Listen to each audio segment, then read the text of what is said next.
দীর্ঘ অনেক বছর ধরে ছেলে থাকে প্রবাসে, আজকে মা তো নাই, মা তো দুনিয়া সাইরা চলে গেছে, আসলো প্রবাস থেকে। আসার পর ছেলে এক জায়গায় দাঁড়িয়ে মা মা কই চিল্লাতেছে, কারণ মা তো এই দুনিয়াতে নাই। দেখেন মা মা কই অনেক চিল্লাতেছে, কারণ মা তো ঘর থেকে বার হইতে পারতো না। সবার আগে যে বাড়ার কথা ছিল সে তো এখনো বার হতে ছিল, তো মনটা অনেক খারাপ হয়ে গেল। আমার মা এখনো বার হয় না। দেখেন ভিডিওটা, এর বাবা বাড়িতে আছে, এর জেঠা বাড়িতে আছে। দেখেন ভিডিওটা, মানে এর বোন বাড়িছে, সবাই বাড়িয়া এরে বলতেছে কি বিচারো, কি চাস। দেখেন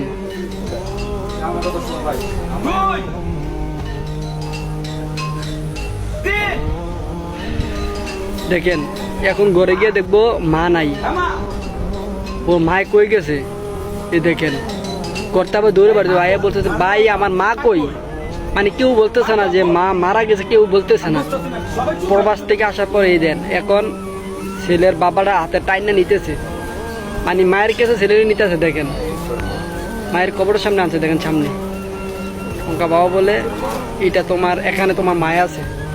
একটা ছেলে প্রবাস থেকে আইসা যদি এরকম কষ্টটা পায়, তার বুকটা না ছিঁড়া না যায়। ভিডিওটা দেখেন, ভিডিওটা দেখার পর ভাই আমার অনেক চোখের পানি পড়ছে। ভিডিওটা অনেক কষ্ট লাগে ভাই, ভিডিওটা আমার দেখেন।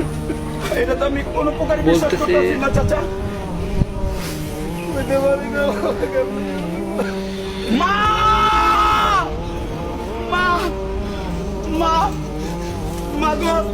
একটা ছেলে বুঝে প্রবাস থেকে আসার পর মা যদি না থাকে, ছেলেটার মানে বুকে কতটা কষ্ট, কতটা দুঃখ কিন্তু প্রকাশ করা যায় না। একটা ছেলে প্রবাস থেকে আসে খুশিতে, ছেলেটার খুশিতে রাখতে পারলো না, কাউকে না বললো না।